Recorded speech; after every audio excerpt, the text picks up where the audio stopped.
আল্লাহ বলছেন এই জমিনের বুকে যা বিচারণ করছে এই সব কিছু রিজেকের জিম্মা আল্লাহ নিয়েছেন। বলেন না সুবহানাল্লাহ। মানুষ যখন মারা যায় হায়াতের ফেরেশতা আসে, বুঝলেন, রিজেকের ফেরেশতা, এবারে আপনার এই রহমতের ফেরেশতা, আযাবের ফেরেশতা সব আসে, ইবলিস শয়তান আসে।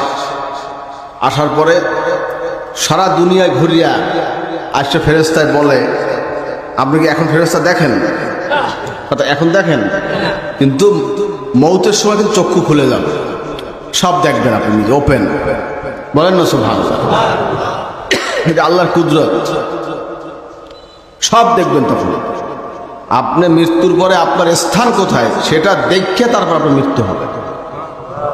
সহজ কথা না, আপনি জান্নাতি না জাহান্নামী দেখে আপনার মৌত হবে। বলেন না সুবহানাল্লাহ।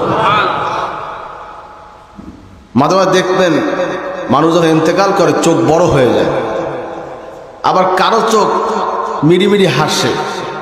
কি আছে কি নেই? হাসে না? আছে। সুবহান।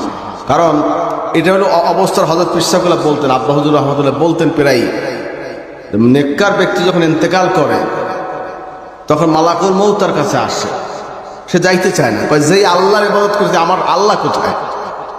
বলেন না সুবহানাল্লাহ। আল্লাহর দিদার সে পাইতে চায়। তখন জান্নাত থেকে একটা আপেল বা ফল, হুজুর আপেল বলছে, আপেল বা ফল, এর মধ্যে আল্লাহ পাকের নাম লেখা ওইটা এসে ধরে আপনার সেই নেককার ব্যক্তির সামনে। তখন আল্লাহ পাকের এই নাম দেখে, এই নামের আকর্ষণে সে বের হয়ে চলে আসে। বলেন না সুবহানাল্লাহ। হাজিরিন ভাইরা আমার, মানুষের মৌতের সময় অনেক কিছু উপলব্ধি হয়, বোঝা যায়। যেমন হযরত পীর সাহেব রহমাতুল্লাহ, আব্বা হুজুর ইন্তেকালের সাথে পাশে ছিলাম, মানে কি যে একটা অবস্থা, জিকির জারি হয়ে গেছে। সুবহানাল্লাহ। জিকির হচ্ছে, ফজরের সময় যেমন জিকিরের তালিম দিতে ওরকম জিকির হচ্ছে, এবং মানে এমন একটা অবস্থা আল্লাহর জান্নাত তাকাই তাকাই দেখতে আছে, মিড়িমিড়ি হাসছে। সুবহানাল্লাহ। আমরা সবাই কান দিয়ে আর হুজুরে হাসছে। বলেন না সুবহানাল্লাহ।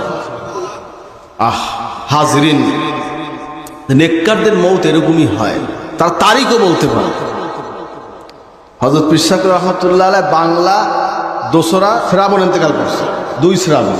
হুজুরে সিঙ্গাপুর বসে এনামুল ছিল, জিজ্ঞাসা করে এই আজকে বাংলা কয় তারিখ?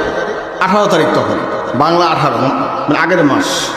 হুজুরে বললেন কি যে আমি 2 তারিখ, মানে হুজুর 2 তারিখ চলে যাবেন, এই কথা বল।